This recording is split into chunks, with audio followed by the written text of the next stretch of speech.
Hello everyone and welcome back to another Star Wars figure review. Next up for today we're going to be taking a look at a few figures from the Saga Legends line.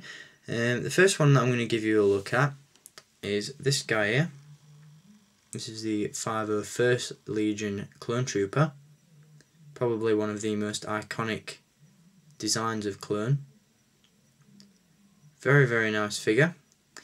I myself am not a massive collector of the Saga Legends line, as 9 times out of 10 the figures included in the Saga Legends lineup tend to be either repacks or repaints of figures that I already own, so the line isn't very exciting to me. Although just recently my local supermarket decided to have a 25% off sale, and the Saga Legends figures were amongst those reduced, so I was able to pick up a few clones a little bit cheaper.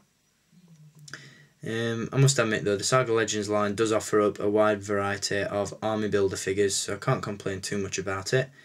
And as I said, I managed to pick this one up at a much cheaper price than normal, so I really can't complain. Before I get onto the figure, I'm going to give you a look at the packaging that he comes in.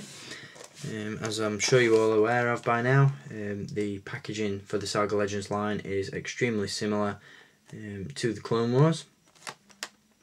The only differences are the fact that the Saga Legends packaging has orange flashes on it, just to distinguish these figures between the Clone Wars ones, or from the Clone Wars ones.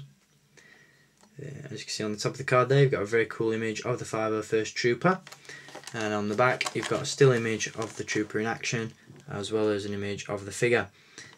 Quick bit of trivia for you there. The figure that is actually pictured on the back of the card there isn't the one included in this pack, and I'll get onto that in just a moment. That's a little bit of history for this figure that I'm going to share with you. But before I get into that, I'm just going to quickly read to you from the back of the box. These highly trained tactical ops clone troopers accompany Darth Vader on a mission to destroy the Jedi. Vader and the troopers storm the Jedi Temple, and with crack marksmanship and coordinated team maneuvers quickly eliminate the Jedi inside. So there we go, there's the packaging. As I said, the figure that is pictured on the card isn't actually the one that you get, and the figure that is actually pictured on the back is the very first incarnation of the Saga Legends 501st Trooper. This guy was re-released in 2007 after being originally available in the Revenge of the Sith line. As I said, it was then made available in the first run of Saga Legends 4 years ago, and during that time a running change was made and this figure became available. The differences between the two are that the original 501st Trooper had a removable helmet, swivel cut elbows and ball jointed hips, and that figure was actually based on the sculpt of the ATT tank gunner figure from Revenge of the Sith. This particular figure, which was released in 2007, is a repaint of the super articulated clone trooper from 2005 and has been used ever since 2007 in each and every line of Saga Legends. So that's a little bit of history about this figure for you. Onto the actual figure that you get. Articulation is superb on this guy, really cannot fault it at all. He has a ball jointed neck, ball hinged shoulders and elbows, swivel wrists, a ball jointed torso, swivel hips, ball hinged knees and ball hinged ankles. As I said, this is the figure, or the base figure, that Hasbro have been using for all of their Revenge of the Sith clone troopers up until the recent release of the Vintage Collection Clone Trooper. And as we saw at Toy Fair this past week, all these figures and all the Vintage Collection Clone Trooper figures will be replaced with a completely new body tooling for the clones, which looks a lot more accurate and a lot better in my opinion. The weapon that it comes included with, is the DC-15S Carbine Pistol, and before anyone asks, there's no removable helmet with this one, it's just a nubbed ball and socket joint, as you can see. So there he is, that's the 501st Legion Clone Trooper.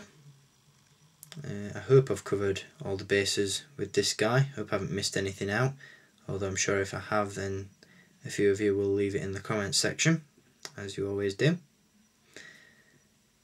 So there he is. That's the 501st Legion Trooper, part of Darth Vader's fearsome Vader's Fist.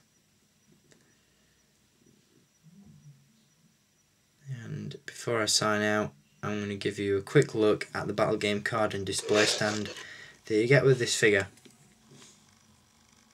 So there we go. As you can see, the image on the top of the card is from the scene where the 501st confront Bail Organa outside the Jedi Temple just after Order 66. And also included with the Saga Legends figures are some secret weapons. Now, in past Saga Legends lines, these weapons have been packed in small cardboard lockers, although due to the limited space inside the new style packaging, Hasbro have abandoned the lockers and gone with a simple plastic bag to store these weapons. But you do get a very nice variety of weapons with these Saga Legends figures, and no pack of weapons is the same, which is very cool. So the weapons included with this particular figure are the Sand Trooper T21 repeating blaster. We also have a couple of Republic Commando blasters, which are very welcome additions.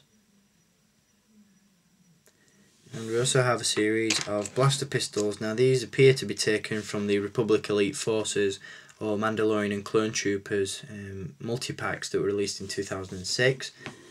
There are the first two.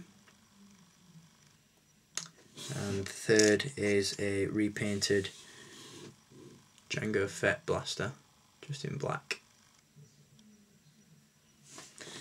So there you go, that's the weapons, and that's the figure. So thanks for watching this review, hope you enjoyed it, and I will be back with one more Saga Legends Clone Trooper review for you next, so stay tuned for that, and until next time, keep collecting, and may the Force be with you.